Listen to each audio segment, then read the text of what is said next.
into it. It's game one of our semifinal match of the 250th YCS here in LA.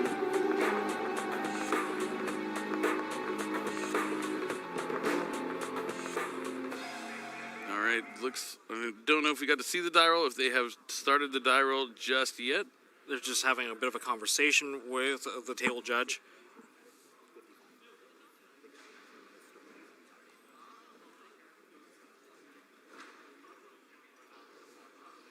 So, tell me, Tom, the start of the weekend, if I were to tell you top four is going to have 3 different decks, what would you think those 3 different decks would have been? I honestly thought it was going to be Sprites. I thought it was going to be Kashtira, and I was actually kind of maybe hoping for Branded. Me too. So you could have got one of the 3 right, but I'll tell you, I did not have Fluunderies on my radar at all to make it to the top 4, especially with other decks like Mathmech running around. We just saw the Rika Sun Avalon deck almost make it all the way here as well. But Fluunderies was probably off the radar for a lot of duelists going into this weekend. Do you think that might have led to Jacob's success here? I think there's a good chance of that. A lot of people probably not even accounting for that, even in the side deck. Indeed. And that definitely makes it, the underdog match to maybe spring up all of a sudden. And it looks like we are finally going to roll the dice. It looks like 2 5s from Jesse. That's a 10.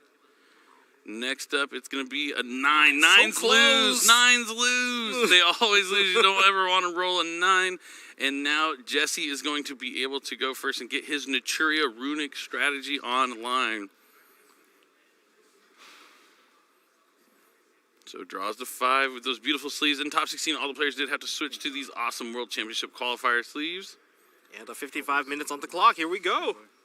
The time has started. We are in the semifinals. The winner of this will face the winner of Polly and Chumping. Neither of these players are a YCS champion, but they will be facing against the YCS champion in the finals. Now that's a lot of pressure. It is. But it's not about who you're facing. You're still playing that same great game of Yu-Gi-Oh! You got to focus on the game at hand. Now Jesse's starting things off with Naturia Camellia. That's going to allow him to send a Naturia card from the deck to the graveyard. Looks like he's taking them into considered options, not just an instant send of the Sacred Tree. Yeah, maybe, or he already has a couple of options in hand. Maybe he opened maybe a couple of sheets. I did not get a glance at the hands. Jacob finally picking up his cards, taking a quick peek at it. And the decision has been made. Well, the Sacred Tree is right at the bottom. He's not sending it. Is he going to go for the Mole Cricket instead? He might be considering his options. We see at the bottom, Jesse defeated Hisam in the top 4, and Hisam was the one who knocked Jesse Cotton out of the tournament, actually, as well. So it could have been a Jesse versus Jesse match, but it ended up being Hisam versus Jesse, and then Jesse taking over Hisam. Mm-hmm. That's Tani's brother, by the way. I don't know if you knew that. Oh, is he? It is. It's Tani's brother. I know he loves it when I say that. So we are going to see the Sacred Tree sent to the graveyard, and we're going to add a blessing into hand. Sacred Tree, pretty versatile, allowing to add that blessing. Blessing lets him special summon a tree from the graveyard or the hand. Looks like he's going to activate Foolish Burial Goods next. Let's see if he sends another copy of Naturia's Sacred Tree. Tree to tree, it's just growing a lot of spell cards. Or is it going to grow into Mole Cricket? Mole Cricket. Maybe he needed that Naturia monster to be able to special summon with the blessing. Looks like Jacob wants to take a moment to make sure he knows all the effects of Mole Cricket. It does have a couple that you want to make sure you keep tabs on. It doesn't hurt to double check, even if you assume you already know. Oh, I never feel bad about reading my opponent's cards, ever. Just want to make sure nothing catches you off guard. We're going to see Runic Fountain. That's a good one. Looks like a collector rare Runic Fountain at that. Next up, he's going to activate, looks like... Flashing Fire. Flashing Fire, going to special summon a runic monster from the extra deck to the field. It's Hugin. Chain link 1 Fountain, chain link 2 Hugin. Okay, so he's just going to use the Fountain here for 1, and Hugin's going to discard the Mole Cricket. I mean, that doesn't really matter in terms of what we discard here. You can just special summon it back with the blessing you just added. True. And or even if it stays in the graveyard, it doesn't mean it's going to stick there. Yeah, if your opponent special summons a monster from the extra deck, it can just jump right back onto the field. I've got a second Fountain added to the hand. Let's see, if he draws into something like Runic Tip, that could be pretty big here. But this is only for 1 card draw now. That's why this draw is so big. He's looking for the runic tip.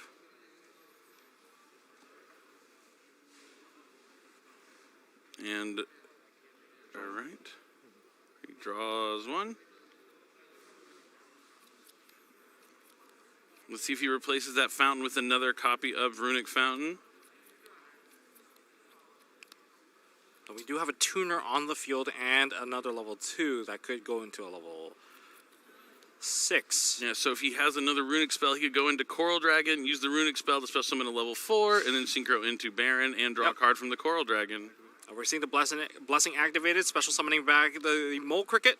Now he has Mole Cricket and Camille on the field. That is a 1-2 punch. The Mole Cricket normally lets you tribute itself to special summon an Etruria monster from the deck.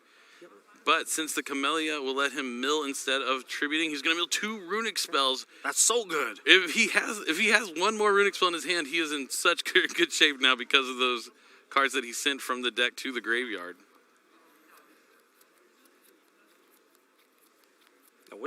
Now we have to consider what we're going to summon up because we are resolving the effect of Mole Cricket. Likely another Camellia. This is a good start here from Jesse. There has been nothing activated on Jacob's side, so we're going to see how he's going to attempt to approach whatever that's going to be built here. I believe we're going to start off with a synchro summon here, level 6.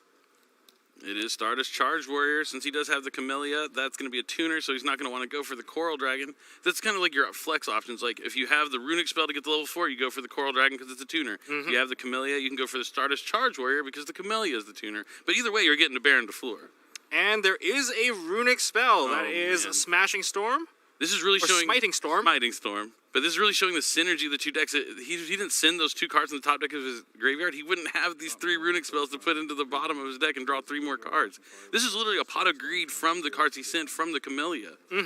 Fantastic start for Jesse Flores. And we do have the Runic Fountain in the graveyard and the 3 Runic Quick Play spells. That's going to do a bit of a 1-2. Add back the Fountain and draw 3 cards again. Or not again, but for this time, the second Fountain.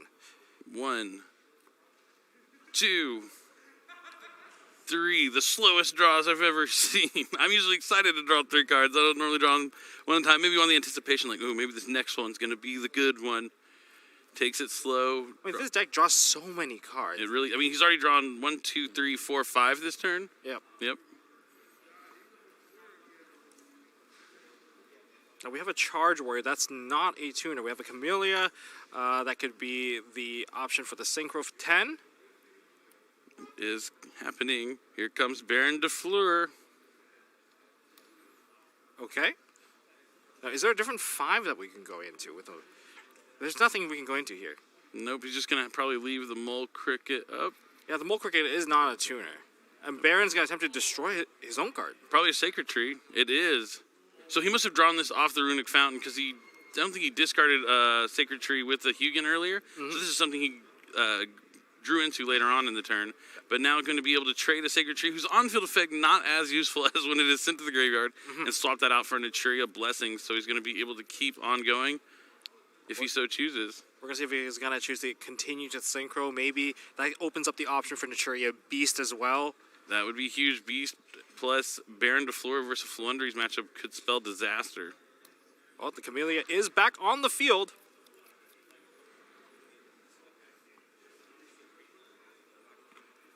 We are seeing a Synchro 5. And that's going to also monsters. And that's also going to bring back the Mole Cricket. Wow, what a start here from Jesse. Time to draw good is in the semifinals. Yeah, making sure he knows that the Mole Cricket does have an effect while it's in the graveyard. Yeah, it's when you special summon out a Etruria Synchro monster, it gets to summon itself out. Or if your opponent special summons a monster from their extra deck, jumps right back in. It's ready to feed. The Etruria monsters always look so cool and deceptively simple. They're like, oh, we're just little nice beasts and dragons, but then they're just quite powerful, like Rose Whip or it's a sunflower, but it's going to just stop you from being able to do anything. So the Etruria Beast, Baron de Fleur, Mole Cricket, plus the Runic Fountain face up. Let's see how Jacob's going to be able to answer this. The Beast might cause him problems unless maybe he has something like Infinite Impermanence. He's going to need a combination of cards to force out the Baron negate and then have something to wipe the board. He does have, this is step 1. He goes for infinite permanence. Will this be blocked by the Baron to floor? Yes, the Baron is going to negate that. I think it's absolutely worth it. I mean, Beast definitely having multiple negation attached versus the one on the Baron. But now, does he have the evenly matched? And no, but he doesn't. He's just going to concede. It looks like this is continuing from the last time we featured Jacob. I'm pretty sure the only card he had last time was infinite impermanence that really didn't do anything. So he activates the imperm, negated, and that's a concession. Jesse opening up strong here against Jacob's Flundery strategy. And now he's just 1 game win away from making the finals of the 250th YCS here in Los Angeles. Incredible. I don't know if Jacob's having a bit of a feature match curse here. This is 3 games now in a row. We haven't seen a single Flunderies from him. But he's here. Yeah, yet when he's off camera, right? I want to see these birds fly. Let me see a Robina Chain Link 1, Eagle Chain Link 2, you know? Let me check that out. But let's go ahead and get a live look into our written feature on the other side. It looks like Ollie has a full board. This graphic's kind of blocking Shu Ping's field, but it doesn't look like he has much going on for him. He has a Birth on the field with an Arise Heart. But does he? He has a Runic Fountain on the field, on the zone. Oh, okay. Shu Ping's left-handed, so the board is flipped. So I didn't even notice that Runic Fountain out there. These are 2 YCS champions going at it.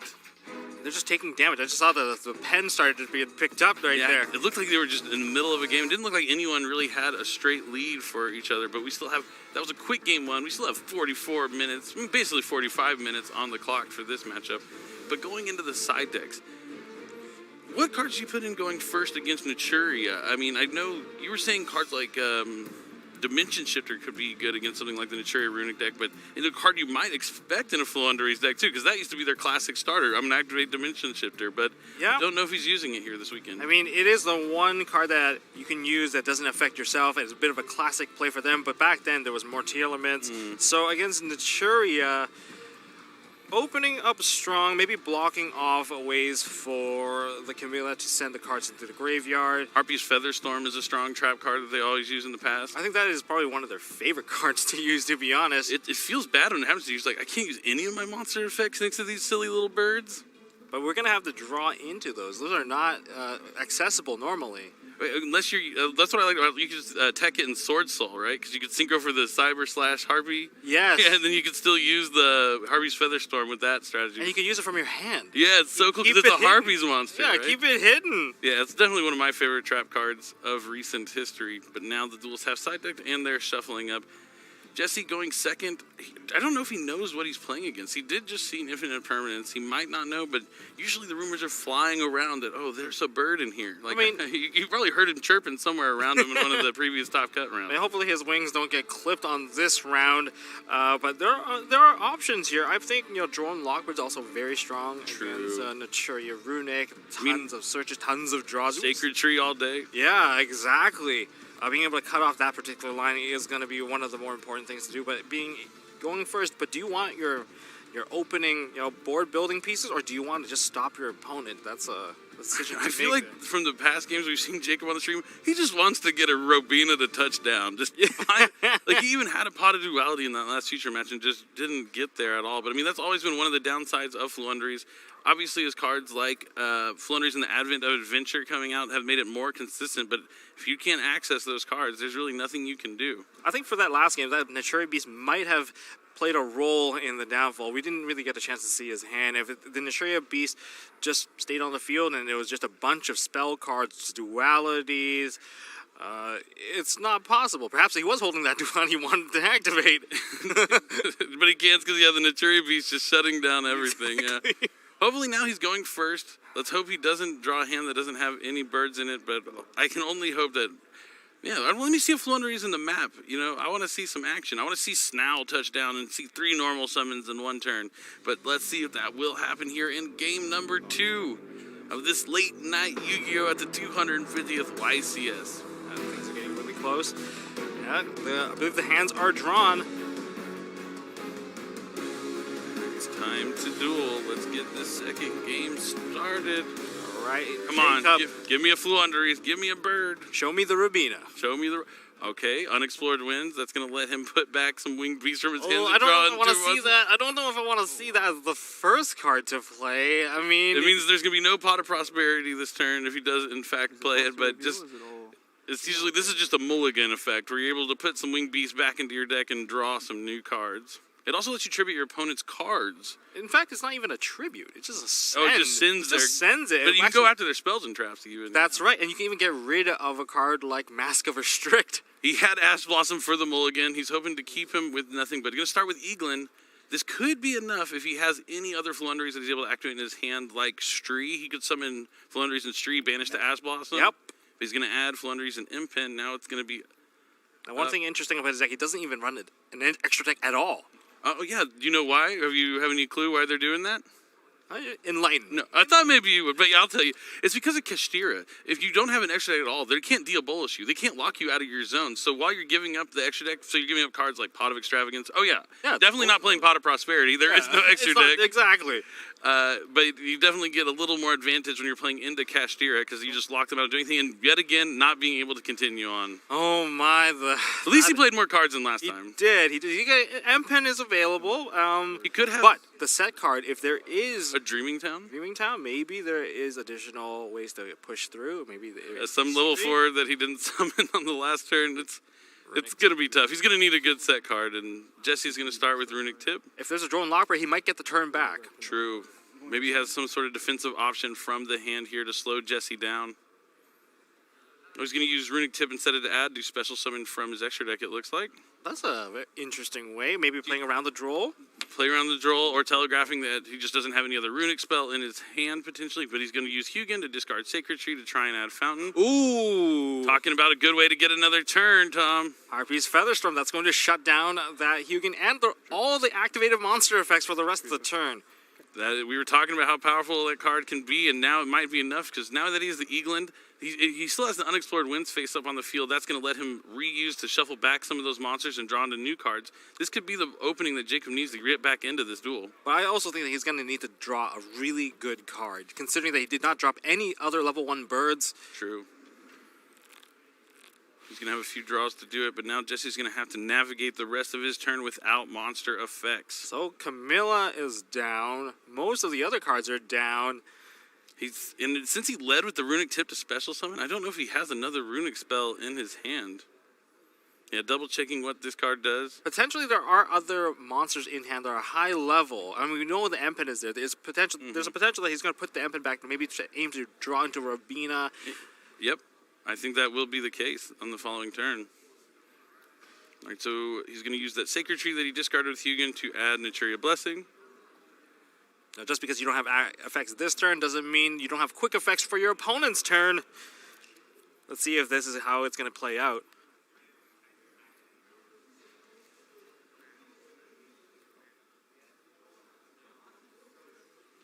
Jesse definitely put in a tough spot. It's going to summon Naturia Mole Cricket. Speaking of the quick effects during your opponent's turn. Sets 2 cards face down to the spell and trap card zone and passes. So the Featherstorm is going to end the turn.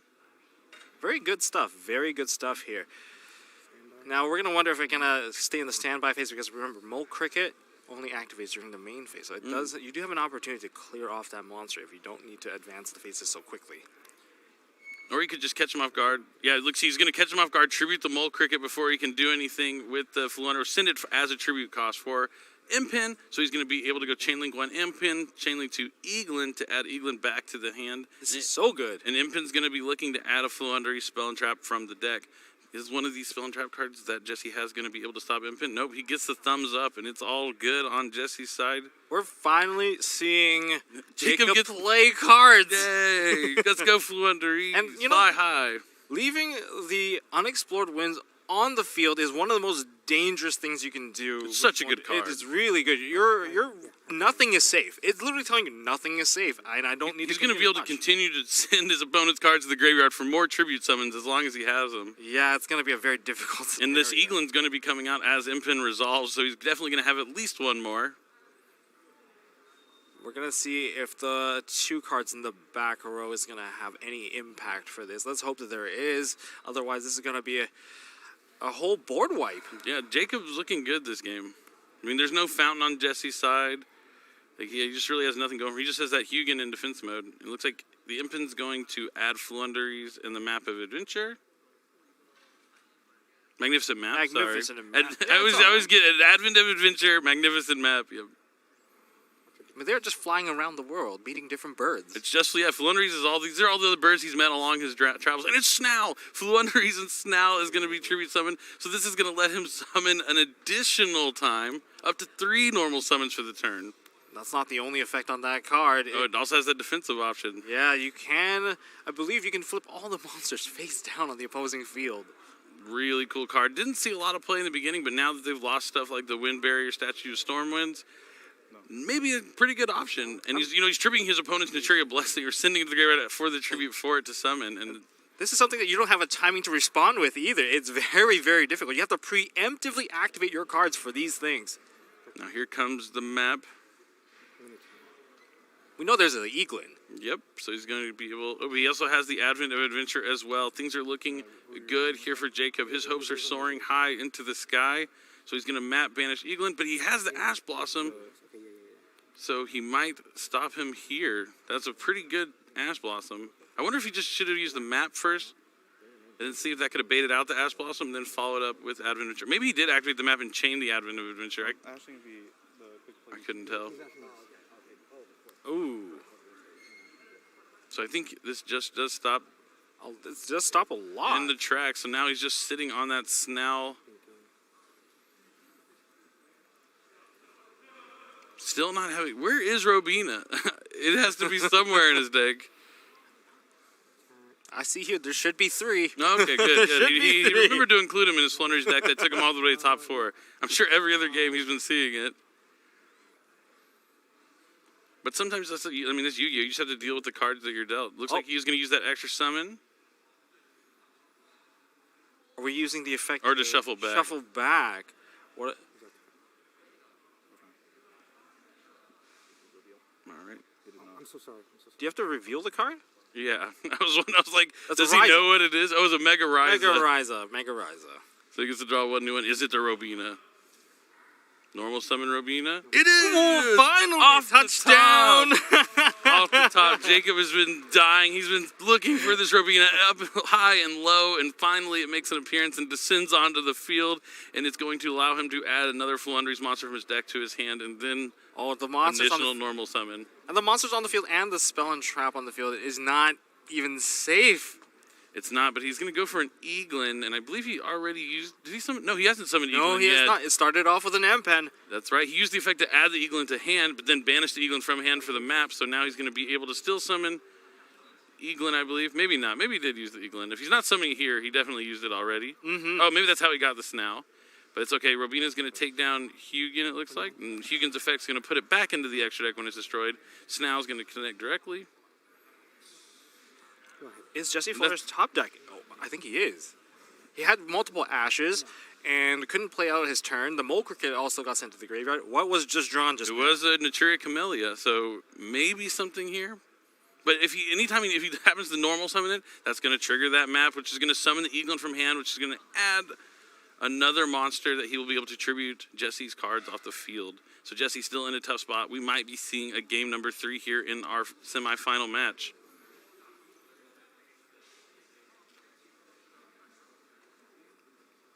I think everything is just waiting for the one action moving forward.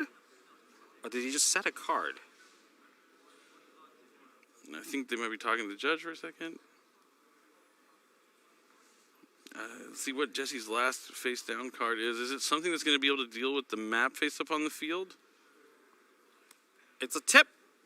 So he had 2 runic tips. That explains why he used it to special summon last time. Tip is okay. Now, banishing cards for Flunderies deck might not be the best thing possible. A lot of these birds, they can just be added back to hand when you summon out one of your winged beasts onto the field. That is very true. Yeah, kind of a Nambo banishing those Flunderies monsters face up into that banish zone. Looks like he's going for destruction, I believe. And there is a bird. That's Stree. the best point. He's going to go for destruction to go after the map. He has to get rid of that map Yes. so he can summon this Naturia Camellia. Or is he going to get any more Flunderies monsters? Oh, gets an Eaglin. He already had an Eaglin banished, so nothing too crazy there. Oh, the other one's just a drawn Lockbird. We got the Camellia summon. Camellia has going to go for the effect. Sending the Secret Tree. It's Eagle in your hand, right? And that's going to be able to add Naturia Blessing. This is an interesting position to be in. You have the Blessing. You can summon the Blessing. You can get perhaps the Mole Cricket with the Blessing. Now he's going to use the Mole Cricket to normally tribute itself off to summon 2 monsters from the deck since Jacob has the highest attack monster, but since the Camellia is on the field, he'll be able to send the top 2 cards from the deck to the graveyard instead. That's probably going to lead to a Sunflower, perhaps. Ooh, Grave of the Ancient Organism. I love that card. Really powerful and definitely good against Flunderies. So I would say he knew what he was playing against going into this match. Thinking of one I want to grab. Are we going to see the effect of Snowl? I mean, we still have to account for that card. Eagle banished, rebanished.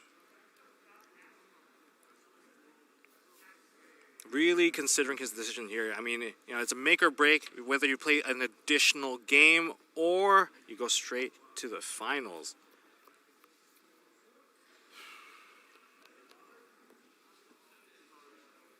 Yeah, but you got to make a play. I know you got a little extra time on the clock because it isn't the semifinals, but you have to make a play. You got to keep the pace up. You're going to be summoning 2 monsters from the deck. You definitely don't want to, get into a slow play at this point of the game. Indeed, you do not.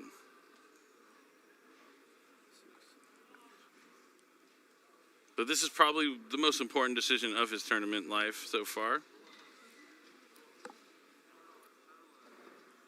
We're going to see a Mole Cricket and another Camellia, or are we going to see the Sunflower? Yeah, I would be shocked if there's not a slow play warning after this play, but maybe not. The Judges Sunflower seem to be okay with the pace of play here. They have not. I don't think they've ever interjected with the slow play warning at any point. Yep, Sunflower and Camellia coming out. That makes it a lot safer. But the Sunflower only has 1 monster negate attached to that because the Camellia already used her effect. And it looks like he might be synchroing it away. Charge Warrior trying to draw into another card. I believe it is going through. He has to cut the deck. Looked like a Runic Fountain. It was really quick, though. I'm not quite certain. We could continue to synchro here.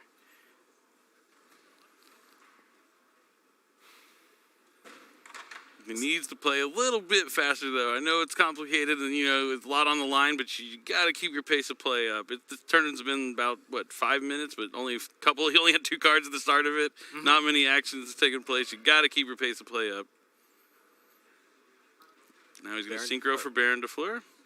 Use Baron to pop the unexplored winds. So, And destroy the unexplored winds. Okay, that does make it a little bit safer if he passes turn. this top deck of the Naturia Camellia really getting him back into this game. I believe the Baron is also stronger than Snout, but there is no battle phase. That is the downside of playing the runic cards. You do not get your battle phase. Jacob taking a second to make sure he knows what the Mole Cricket does once again. At least we don't have to worry about the Baron all of a sudden getting tributed off or a tribute summon for a winged beast. The goal of that turn was to deal with the map and the unexplored winds, and he was able to achieve that. Now, Jacob's drawing to 2 cards in hand. We knew one was Flunderies and Eagland, so Chainlink 1, Eagland. So now he can go Chainlink 2, Stree. I imagine you usually want to save your, you don't want to use all your Flunderies returning your hand at once. You want to be able to save them so you can keep chain blocking your effects to protect you from Ash Blossom. Even though it wouldn't happen here in this particular scenario, it's just a good way to keep on playing. But yeah, since it's not the case, he's going to go ahead and add both to his hand, it looks like.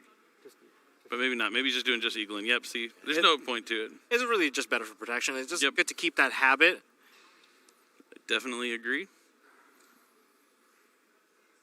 this is going to prompt Jesse to use Mulcra, especially when you're facing... Oh, he has the Baron, so you Yeah. definitely want to chain block your effects as best as you can. Mhm. By chain block, I mean you're just going to have something else on Chain Link 2, then the effect on Chain Link 1 will be the one you're kind of hiding from Baron being able to negate. Yes. Now, I believe because he controls the Baron, I believe Baron has the highest attack points on the field. I think Street is only 29? Or Snao? Yeah, I Snao? don't think it's 33, so I think he'll be only summoning one Nichiria monster. I think he might only have one Nichiria monster left in his deck, honestly. He's gone through a ton of them so far.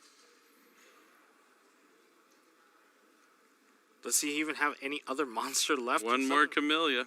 Camellia, they can't special summon from the graveyard, but it does require the opponent to summon a monster. So, Now the Eaglin is going to resolve to add to the hand, and the other Eaglin's effect will finish to add Impin, and then he can normal summon a monster, so he's going to treat both for Impin. But now the Impin's on the field in attack mode, so Baron's effect will no longer be able to negate anything. great way to lock it out. Smart plays from Jacob. I believe you can even attack it into it now because of the damage effect from Empin being able to... believe it's cutting it by half. Yep, Impin, really strong card. Yeah, just even taking a second to make sure you're like, oh no, this destroys my plans this game. And not only that, the Mole Cricket's going to have a very difficult time coming back without an extra deck on the other side. Yep, that's the best part of Flunderies is people are prepared for Kashtira. You can catch them by surprise with this kind of underlying strategy. Rogue, if you will. That Camilla, I don't think is going to get back very much. Unless there's a Sunflower, but... That Camilla, was it special summoned onto the field? I think it was. I'm pretty sure, yeah, he special summoned... Yeah, it was special summoned with the Mole Cricket, so it has no effect. Oh, that's shutting down both monsters. Yep, and now Robina is going to be summoned at the resolution of Impin. Chain Link 1, Chain Link 2 is going to be Stree to go to the hand. Going to take a minute to read Stree. Just banishes a card from either player's graveyard and allows you to normal summon afterwards. He'll be able to summon the Stree, banish one of his Flunderies spells or traps from the graveyard if he so chooses. He's going to go for Impin, and this is why I love Flunderies and Toucan, because outside of Eaglin, it's the only way you can access Impin, especially if it's a spent one that already ended up in the graveyard, because you can banish it with Stree and then add it back with Toucan, which we saw him do here. So he's going to tribute off the Toucan and the Robina for another copy of Impin. And Empin's going to activate again. Chain Link 1, Impin. Chain Link 2, Toucan. Toucan returns to the hand. Impin adds a Flundery Speller Trap. And this game is looking all but over here for Jesse. And we might be seeing a game number 3 before we go into the finals. So he plays 2 copies of the Unexplored Winds. I was wondering why he didn't go for one of those spells, because normally you only see 1 copy. But it's because he knew he had another one he can add with the second Impin he summoned this turn. And by leaving it on the field, that's going to... basically threaten every single card once again. And we got to get triple tactics thrust. That's going to let him, because the opposing player does control monsters, you're going to be able to add the card straight to hand. It's going to be a triple tactics talent. I think we're just going to see it played right away. Yep, maybe just take the Baron. Yeah, just end this game as fast as you can. Let's go to game number 3. Baron effect can destroy that Speller Trap card that Jesse has said. Yep, targeting the face down. Yeah, Flundery Impin only stops your opponent's monsters. Yep. Yep, Jesse's seen enough, and Jacob's going to bounce back. It looked like he wasn't going to be able to do too much, but literally it was that Featherstorm. That Harvey's Featherstorm kept him in the game from that first turn. All he needed was to buy enough time to get to that top deck Rubina. Yep. And he was able to jump right back in. And Jacob really showing the deck is still quite strong. You just have to get to Robina. If you don't draw that silly little bird, it's tough for you to get the win. But when you do, it's a snowball effect. You can really just continue these awesome tribute summons. Impin is a really strong effect, especially when you're like this. You're tribute summoning into an established board already with a bunch of monsters in attack mode. You just catch them off guard. They're now rendered useless almost. Yeah. I was kind of surprised, but I was like, maybe there's a chance that the Sunflower can come up. Maybe even though you're going to have to use multiple negations, at least you'll be able to negate 3 effects, but that did not happen. So we're going to have to be extra careful when we special summon monsters now, and maybe you want to leave some in defense just so that if the Empin does land on the field, you still have your effects available. We did get an update on the other semifinal match that's going on. They are still in game 1, I believe. Game 1? That's what I heard. The score was still 0-0, but we'll have to see if one of these players is going to be able to face off against the winner of this match. We still don't have one finalist yet for the finals. It's pretty exciting. I mean, this format's really wide open. The matches are back and forth and take a lot of skill to really achieve success in this day and age. Look, like you see, it looks like... Is that Big Eye? It's Shingra Ira, I believe. And Birth on Xu Ping's field. I think I see a Big Eye on Paulie's on side. Paulie's. Oh, I see. I was looking at Xu Ping's field. Big Eye trading card game. When we back in the Dragon Ruler days where we just Big Eye, the Big Eye, Big Eye. Yeah. Yeah, the first one to summon Big Eye is the one in trouble usually. Don't ever leave. And also you can just Crimson Blade her over Big Eye, but don't get me started talking about the Dragon Rulers. I'm a big fan of that format. But it definitely looks like Paulie is taking control of this game. Ooh, he's going to use enemy controller to tribute off that Big Eye to take Xu Ping's Arise Heart. It looks like Paulie's going to lock that game up if I had to guess, just based on that quick look in. Now coming back to our feature match, Jacob with Fluunderies is trying to find a way to win, going second here in game number 3. It takes a little bit of a breather right there. It's been a long weekend. I mean, this is round, 17 in total? What time is it? It's super late. I know we're over here on the West Coast, so I can only imagine the East Coast. Yeah, it's already midnight over on the East Coast. We're sitting at like around 9:30 here on California time. But it is not time to quit dueling just yet. We are not going home until we crown a champion for the 250th YCS. And it could be one of these two players right here. But imagine if Fluunderies won the tournament. How would that turn the whole format up on its head? I would be super surprised. I don't know. Like, there's like, the popularity of Kashtira, and then there's Fluunderies. I mean, bringing Fluunderies back is such a good thing. Like, it reminds me of like everything that was impacted by the FNL list, like Sprite, Tearlaments, and Fluunderies, and they're all making it the top cut. Yeah, they're still solid decks, just maybe a little less power, but still really strong. And you just have to find new ways to play them and adapt. And we even saw the Tearlaments make top 16 or no, top 32 maybe. I think they might have lost in top 32, but y'all had that top 64 feature match, and that was awesome to see Rukalos touching down again. One of my favorite cards, Kaleido Heart, always powerful. Yes. And that's why if you stay passionate with your deck, you play into whatever that's available, you learn what your opponents can do, and you adjust your deck to adapt to the current strategy, and maybe you'll find your way to play through. Especially if your previous deck was the most heavily targeted deck, the grip might loosen up because of an FNL list. Indeed. Now it looks like they are side decks, shuffled up. They've cut each other's decks. It is the semifinals. We're finally here. It's going to be the last game of this match. It's game number 3. One of these players will make it to the finals. The other one still going to get some awesome prizes, but not going to have a chance to walk away with that awesome trophy.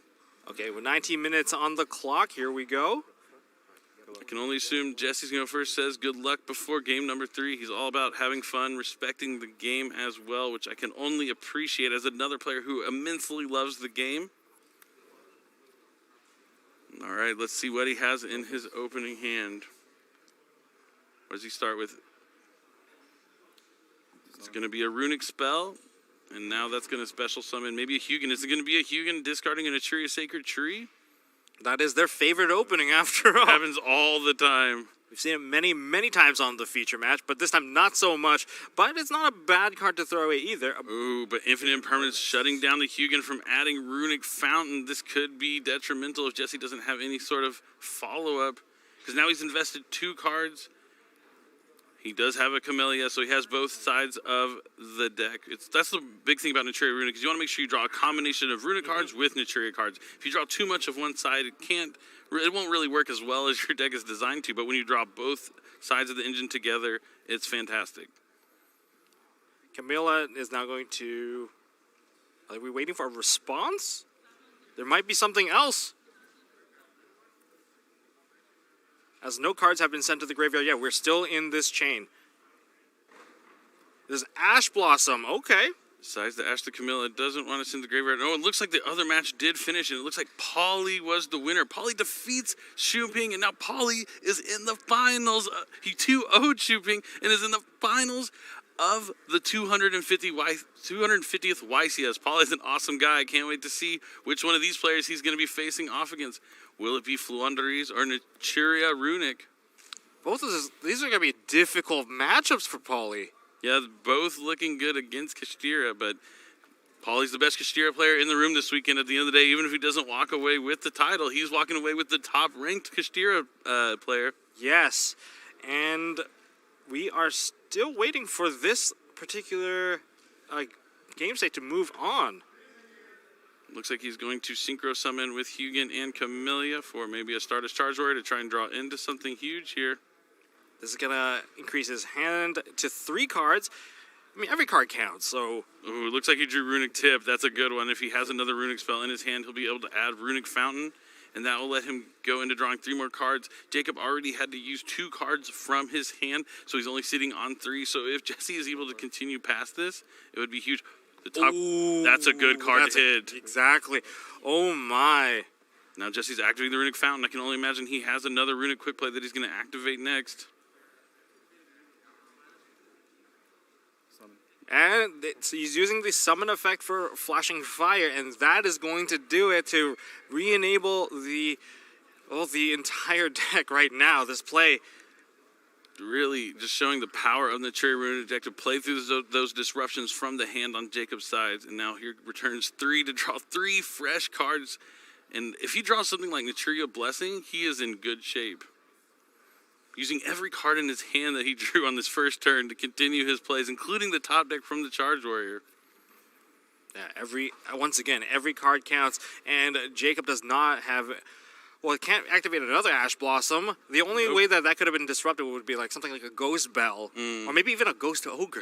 I use Ghost Ogre in Magic Duel, but it sometimes doesn't really work against the Runic Fountain because they always get the Hugin out. Yes. They can protect it from that Ghost Ogre, but I definitely am a fan of Ghost Ogre and Snow Rabbit. In that particular case, because the hand size was a little bit low, there's a chance that maybe there wasn't enough, but we're going to pass turn on 1 card set. Is that going to be a super impactful card? Yeah, I mean, he still needed to draw into something good here off this Runic Fountain. Maybe more Runic spells that he'll be able to use from his hand to disrupt Jacob during his turn. But now the pressure's back onto Jacob. He needs to have these Floowandereeze monsters to even be able to get his strategy online. And that's something we've seen him struggle with in these feature matches. With only 1 card set, I think it seems like there is going to be something. Slumber. Targeting the Jerry. Or the Gary. And it's going to banish the top 3. Ooh, no Floowandereeze monsters. Now Fountain for 2. Perhaps the cards that he had in his hand wasn't going to be enough, so he wants to dig a little bit further. It's just to make more cards online. Look for the effect negation Flashing Fire, right? Flashing Fire or perhaps a tip. But Flashing Fire is going to be a lot less effective against Floowandereeze because it does need to destroy special summon monster. So perhaps the Freezing Curses. Freezing Curses is the one I was looking for. Yeah. Yes, the Freezing Curses. The one that negates the monster effect. Very important. And now he's going to summon the Camellia with Naturia Blessing to send Sacred Tree. And we have the Mole Cricket. Big cost. Now he looks like he's using the Mole Cricket effect. Instead of tributing, he's going to be able to send... Wow. I don't know if that's bad, right? That's bad, but I think the thing that he was looking for was the Sunflower. And he does get the Sunflower from the deck, so he's going to have some interruption. A couple of chances to stop Jacob in his tracks. Now, at this moment, there are no banished Floowandereeze monsters, so the Sunflower could get a direct negate on the monster that is just being summoned. But it is only going to be 1 negate. No, but the Naturia Blessing lets him synchro summon right after it activates, I believe. And that's going to be a Baron. Jacob's sitting on 4 cards in hand. Oh, did he pass? Is this just Jesse's turn? Yeah, I think, did he pass somewhere along the lines? I feel like this is Jesse's turn now, because he used the Baron to destroy the Runic, right? Maybe we missed a pass from Jacob, and this is all happening during Jesse's turn, which makes a lot more sense. Okay, so it is Jesse's turn. Yeah, we have no player audio in our ear right now, so we have no idea what's going on between the two. But yeah, unfortunately, Jacob didn't have any Floowandereeze monsters, and now we've just moved on. I feel like it happened again. A past turn. He just no cards played. He cannot draw Robina. I guess Robina. But Jesse can't have a battle phase since all these Runic cards are being activated. But this is the perfect opportunity to just put everything on the field. Yeah, just...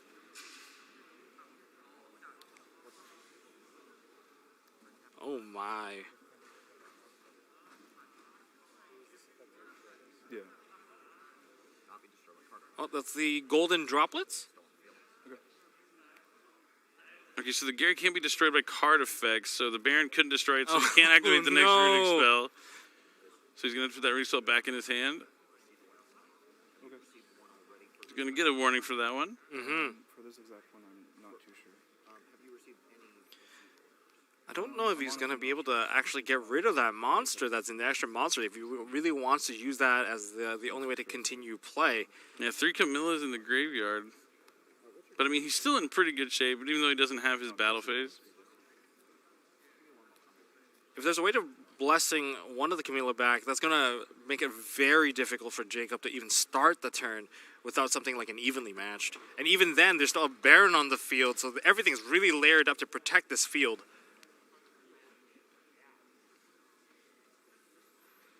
Yeah, it looks like he did receive a warning, so they're just making sure he doesn't have any previous warnings. The head judge just, I don't know, maybe he's preoccupied at a different table that has a tournament still going on and here at the YCS at 9:30 at night, but it's going to take a minute to get this appeal for some reason. There's not too much else going on here in this room, exactly. So I feel like we should just have the head judge over here on the stage. This is the only Yu-Gi-Oh match going on in the entire building, but our judge is back as quickly as he can be with the assessment. Is it going to be a warning? Yep. I mean, it's a PE minor, but he doesn't have any other previous ones, so they don't have to upgrade it. Okay, that's a very safe thing for Jesse. Can I have water? Because I'm on medication. I believe there's other things being addressed right now. Yeah, it sounds like he's a little dehydrated. It's late. We've all been here for quite some time. Many, many hours. Okay. Thank you. Sorry. I believe we're still paused in play at the moment. Low blood sugar, so I take medication for it and I get really shaky. Yep, we're just taking a moment with the judges, and then we're going to jump back into this game. We're mere moments away from this match finishing to where we're going to have one of these players face off against Paulie. I mean, Paulie won a remote duel YCS, so I know he wants that in-person YCS win as well, and not just any in-person YCS, the 250th. And he's playing the Kashtira deck, which everyone thought going into this weekend was going to be the one that is going to win it all. He has a lot of cool tech cards in his wear. I'm not going to talk about it because I want you to see. We saw it kind of when we checked in. That enemy controller, left, right, A, B, enter the code. That's one of my favorite tech cards. It's a Kaiba card, so it's awesome to see making. It's one of those cards that falls in and out of favor throughout the years. I mean, it came out back in the day in Ancient Sanctuary, a million years ago, it feels like. It's one of my favorite quick play spells as well. And Paulie will basically be playing either against Flunderies or going to be playing against Runic Naturia. And looking into this, it's going to be a bit of an uphill battle. I mean, it's a gauntlet. It's an endurance test. I mean, the tournament's long. 18 rounds. It's been 2 really long days, and now we're finally here at the finish line. But, you know, I wouldn't be surprised if Kashtira walked away with it all. I mean, going into the event, I thought maybe Adventure Sprite was going to be the one that won. It's like such a consistent deck. I like what it does. But, I mean, when we saw the match with Jesse Cotton, even though the Adventure Sprite deck opened up with the ideal hand, just was shut down by the counter cards that Jesse was able to access, like Book of Moon, Book of Eclipse, and then Dark Ruler No More. Yep. Maybe people having Sprite on the radar knew to include stuff like Dark Ruler No More. I mean, it's because of the previous YCS Exactly. with the finalists both being playing the deck. Then they put the target on their back, and perhaps people adjusted their deck to counter those strategies. And then Kashtira maybe loosened the grip against Kashtira, and we saw a lot more Kashtira over this weekend. That's right. Let's go ahead and take a moment to look at our top 4 bracket. On the other side, we saw Paulie taking on Xu-Ping. Paulie being able to 2-0 Xu-Ping after Xu-Ping was able to defeat that Rika Son of Avalon player. How was that match? Seemed like it was a pretty long one, pretty crazy. That one was a very crazy match, especially when we saw that, we thought that, the runic strategy doesn't really synergize very well with Kashtira, but then Xu-Ping found a way to just get all the resources back. Oh, if you answer to my Arise Heart and you put it off the field, I reattach all of my runic spells. They're going back to the graveyard, and now my fountain is live, and I get to draw more cards, keeping myself alive. I don't need the battle phase, and I get to have the option of either choose to deck you out, or I get to just find an open for attacking. I thought that match was insanely, very, very smart. Yeah, I hadn't seen Runic Kashtira really around at all, but I think I was listening to you guys as you were commentating that match, and I think you touched on something that I really liked, because you think, oh, it's kind of a nombo, like you want your Runic spells in the graveyard, Arise Heart banishes them all, but then we start to see Shoot being attaching all those Runic spells underneath the Arise Heart to when it finally leaves, they go back into the graveyard to give you draws afterwards, which is really neat. I think he just kept on playing with the same cards over and over, because Arise Heart kept on reattaching everything. The Theosis went off multiple times, although it looked like it was only a short couple of turns, but that Arise Heart was on overdrive. Just so many cards constantly being reattached. I think I want to try that out myself just to see how looks like fun. It looked like it was very fun. And like normally it seemed a little bit more passive when it comes to Arise Heart, like, oh, you gotta wait for your opponent to perhaps get something banished because you're waiting to get more materials. But with the Runic stuff in there, you get to proactively activate cards and then get things attached, and you don't even have to commit onto the field. You don't have to worry about cards like evenly. Sure, you might lose a couple of cards here and there, but you get to hold on to a lot of your resources. And even if you let the Arise Heart perhaps get banished by it, you still have the Runic Fountain. That means you're still in the game. You still get to play cards, and it's just so strange to see both of those together. Yeah, it's just like super controlled deck. Like you normally think Kashtira, they all have huge attacks. You can go to the battle phase, wipe the opponent out, but no, you can just control the game completely down with the Arise Heart plus the Runic spells. But unfortunately, it wasn't enough to take down Pauly, who had a more of like a traditional Kashtira deck. It looks pretty similar to something like Jesse Cotton used as well, because you see those 5-pot cards, the 2 Pot of Desires and the 3 Pot of Prosperities. Meaning, like, as long as you're able to resolve a pot, you're going to be able to probably have a playable hand. I mean, you just need one card to really get things started. Even if it's just a Fenrir, to grab another Fenrir or a Rise Heart, or just, obviously Unicorn, the best starter. I know you're a Kashtira player. Is that what you would have brought this weekend if you were competing? Would you have brought Kashtira? Yes, I would have brought Kashtira. You didn't have to think about it. I didn't have to think about it. I've been talking about it way too much, even before the release of Kashtira, and I bet I annoyed a lot of my friends, and that was kind of the running joke a little bit. And yes, I do love the deck a lot, and seeing it in the finals does make me a little bit happy. I'm not going to hold that back. It was kind of anticipated. Like, if it didn't make the finals, that there was something wrong. But speaking of the finals, let's talk about what these players are playing for. Pauly has already made it this far, so he could walk away with this first place prize list. First up, they will get an ultra rare copy of the Yugioh Championship Series prize card, Another Verse Dragon. It looks beautiful. We've been showing it off in the display case here this weekend. You also get the 250th Yu-Gi-Oh! Championship Series trophy that we've seen on stream. It looks beautiful with the Another Verse etched in and the 250th logo slapped on there. And you also get a 250th YCS branded premium messenger bag. That's something I want. Back when I won my YCS, I never got a cool messenger bag. I got some awesome stuff, but I really want that messenger bag. You also get a Steam Deck. This is kind of a new prize. It used to be a Nintendo Switch, now upgraded to a Steam Deck. I also would love to have one of those. And you get an invite to and VIP status at the next World Championship Qualifier Tournament. And that's coming up this year. You want to make sure you have a chance to get to that World Championship. Going to be held later on as well. And of course, last but not least, the 250th Yu-Gi-Oh! Championship Series Top Cut Game Mat. Which looks, we already talked about how you really want one. It looks so beautiful. Yes, I really do want one. It's different from the ones from the previous YCSs.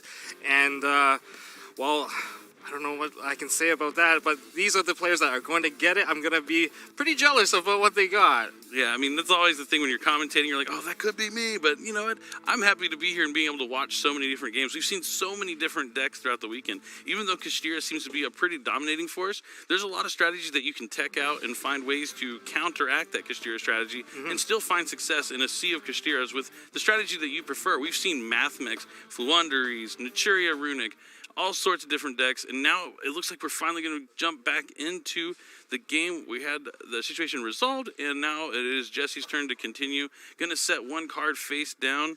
Now he's going to use that Baron effect. And he attempted to use Baron's effect on the Gary, so he can't pop his own card. Oh, does Gary protect all your cards from being destroyed by card effect? No, it's just that he already activated the card. He can't use the Baron again. Oh, I see. Oh, it just can't be destroyed, but the Baron still uses its effect. Well, that gives me a good idea of what that card can be. Probably a Sacred Tree. Yep. But, the Sacred Tree, I believe all 3 Camillas are still in the graveyard, if I remember correctly. Yeah, that is true. And there, 1, 2, 3, it looks like. And Yep. that Runic Tip is going to come down to be able to add a Runic spell. from Jesse's deck to the hand. Now, was there any additional spells already in the graveyard? We're going to find out very soon, I suppose. And we're going to banish the top card. Is a triple tactic thrust. Honestly, I thought that more people would be playing this card. It was really, really popular upon the release of the triple tactic thrust.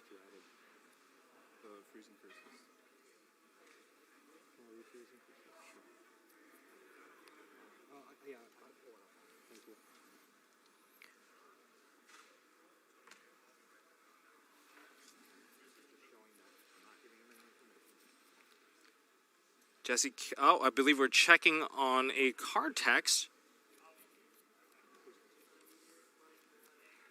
Jesse contemplating what he's going to do with the card in hand here. Yes, we're going to confirm that there are 3 camellias in the graveyard once again. And finally, Jesse's turn has ended here, and he's passed to Jacob. All right, are we going to see a bird? Are we going to see the bird? Now, this time around, there is no Naturia Beast, so there is perhaps an opening here. No Beast has the Sunflower. Baron still has the Negate, I believe.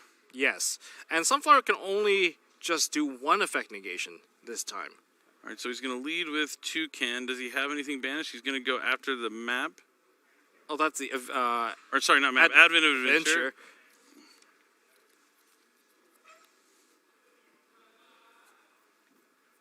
There is a response. He's holding the cards. We're going to tribute for the Sunflower. Oh, no, it's just Mole Cricket. But what are you going to summon with that Mole Cricket? Another Mole Cricket. Okay. Is that possible? Looks like it is. Well, it's just any Miniaturia monsters, I suppose. That's why you don't need to run so many different names, which is very convenient. Yeah, sending those 2 Camellias from the top of his deck to the graveyard definitely hurt, because he would have wanted to summon that here. Yeah, that would provide you with an additional negation with that Sunflower, but now that Sunflower has to tribute itself and the Mole Cricket to get the 1 monster negation, which is a kind of a expensive trade. Might have been worth to do it on the Toucan. I mean, we did get back Advent of Adventure. If there's more cards to be played, that could just open the game state wide open. Battle phase? We're going to attack with the Toucan into the Mole Cricket. That turns off the Sunflower.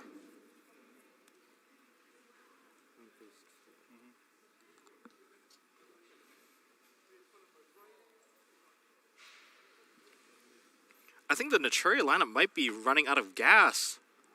I don't know. I'm running out of gas. I'm on empty right now. It is late, but I'm still excited to see. Yeah, now he's going to activate the Advent Adventure. I think Jesse also might. Oh, no, he has Blossom. Ash. He has the Ash Blossom and Joyous Spring. Ashes. That's huge. That just got rid of the field once again. Jacob shuffling between the few cards he has in hand to think about his next play. Slowly considering his next option. Pondering if this is going to be enough. Going to go for Infinite Impermanence on Baron de Fleur.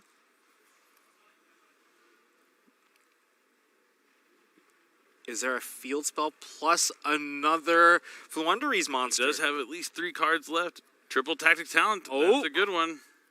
Aiming to draw cards? I'm assuming he has to. He's already used his normal summon, so he definitely needs to get to the map. I see a Robina, and I didn't see the second card he drew.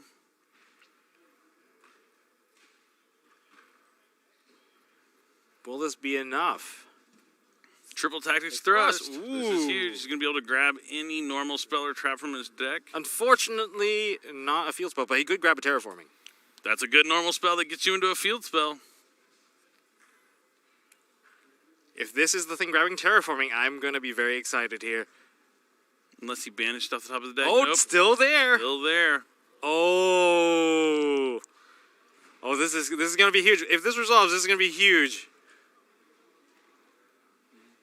And he adds Floowandereeze and the magnificent map. Map has been activated. There's no response. The Baron, I believe, is negated. Going to reveal Robina from the hand to banish. What is it going to be? He already has a Toucan banish. Probably going to go for Eaglin. And there it is. Eaglin has been banished. We got the summon Chainlink 1, Chainlink 2 on Eaglin.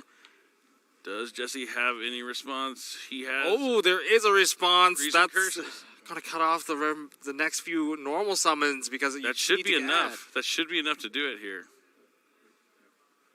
Jesse's like, don't worry, I'm gonna tap. Banishes the top however many. Looks like he lost a droll, a map, and I didn't see the other one, but he's gonna add those two Flunderies monsters, Toucan and Eaglin, from the Banish Zone back to the hand. Fountain's gonna activate, putting that freezing curse back to the bottom of the deck. Gets him a fresh draw.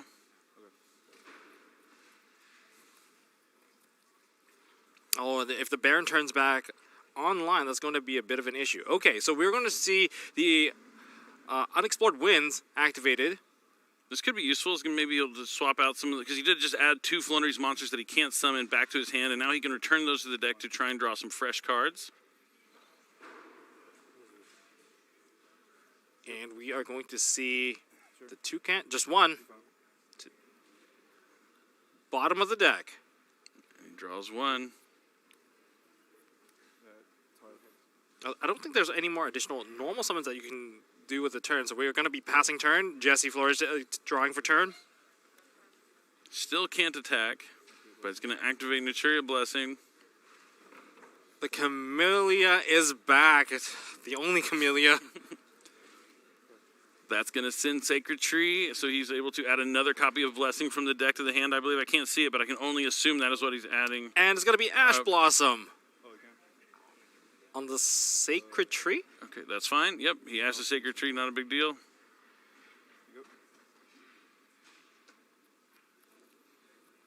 So the Sunflower now definitely can... Sends two top to the deck to the graveyard, and they're both runic spells. Oh, boy. That is Oh, so he used the Sunflower to stop the Sunflower. Ash Blossom. Yes, there we go. And I guess we're going to continue. Without being able to hear the player audio, we can only guess what's kind of happening sometimes. Well, based off of the action. Yeah, exactly. And we get the... Baron's going to destroy the map. Well, at least the normal summon is now much safer.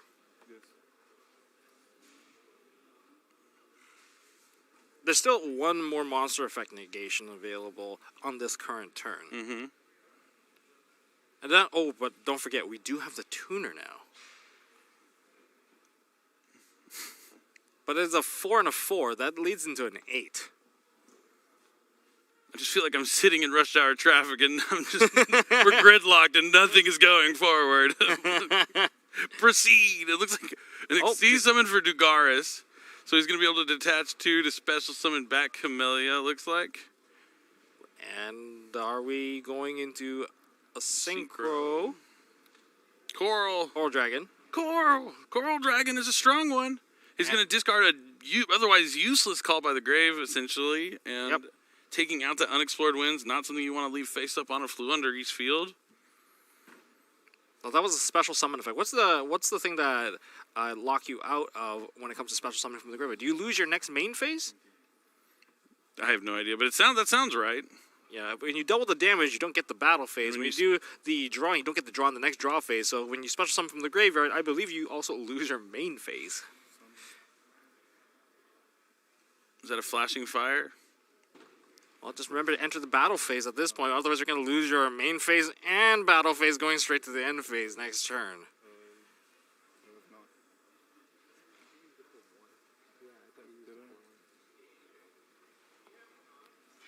Wasn't that on the... It was last turn.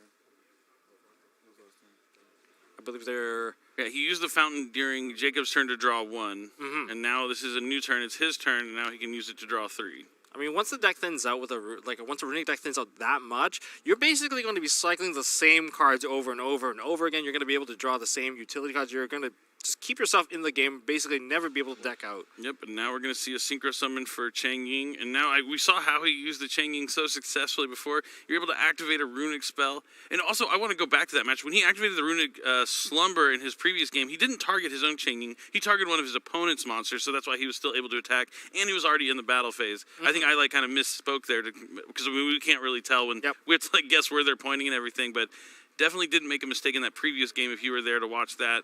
And now he's going to summon Chang Ying, because anytime he uses a runic spell, he can banish the cards off the top of the deck, and that'll trigger Chang Ying's effect to banish a card from the field and graveyard of the opponent.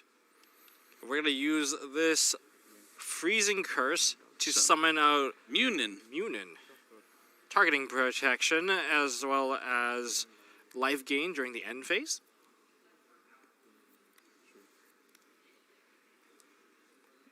All right, gonna go to normal summon Fluunderies and Eaglin. That's gonna be met by Ash Blossom, so he's not gonna be able to normal summon after that. Just and pass struggling from to take Jacob. flight. This game has just been a locked down from Jesse's side. Draw phase, standby phase. Draw phase, standby phase, but he did use the effect. I don't think he has a main phase here. Or a battle phase. Did he activate a Yes. runic card during the opponent? Oh, I don't know. Yeah, he probably went to battle phase on the previous turn, so he might have the battle phase this turn. It's like like if he didn't have the battle phase, that would just pass turn right back. That would be so funny. But yeah, I do think, yeah, this turn his battle phase is back.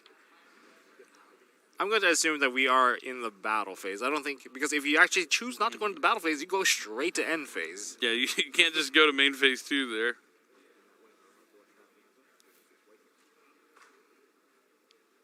So you don't have to declare that you're skipping, that you're entering the battle phase. Oh, the phase skipping, mattering a lot. Runics, phase skipping. We also have Daenerys, phase skipping. That's what I'm asking. So you no longer have to declare. We have some level of activation here. So that's what I'm saying. You don't have to say battle phase and then.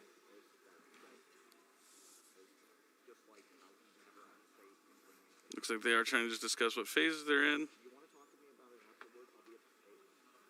This is why sometimes you just have to be extra clear, do your due diligence. So It's like this is round 17. It's been round 17, what feels like for a few years now, but we're trying to hang in there in the semifinals to make it to the end of this tournament. Now Naturia Blessing's a quick play, so he's going to be able to activate it from the hand to special summon a Naturia monster from the graveyard. It goes what is Jacob? Does Jacob have a response? Is there something Yeah. he can do in response to Blessing? I don't know what he's considering. It looks like he's just complaining. Like, I only have Robina in England. Yeah, I know. You really have no interactions. I don't know why there's so much time being wasted on you to respond here. Like, you see he's shaking his head, but let's focus on the game. Like, I want to see some damage happen here. I don't think it's going to happen. If he's in the battle phase, then yeah, he will be able to do some damage. Banishing the 3 cards off the top of the deck is going to trigger that Chang Ying, so he's going to be able to banish a card from the graveyard and the opponent's monsters. Just take away the Ash Blossom. You don't want to banish the birds for them. And the Eaglin gets banished, and it's technically banished by its own removal effect if it ever leaves the field face up. I mean, honestly, this should be game, right? Like, this is so much damage. 3,000, and every single card that has been banished is going to change the attack stat of that Chen Ying. It's going to reduce the other side by X amount of cards. Does Jacob have Gores? He's like considering not taking this attack. What is Battle Fader? It could be Battle Fader, it could be Gores. He's just kind of sitting there stoic, like, all right, I have no cards. You have a full board. You are allowed to concede. There it is. I don't understand what was happening there. You are 100% allowed to concede in any match of Yu-Gi-Oh! There is no, you can't concede in the finals, you can't concede in the semifinals. You can 100% concede on stream. It doesn't make a difference, but Jacob refusing to do so until his life points were reduced to 0. Maybe it's because his feature matches were so short. And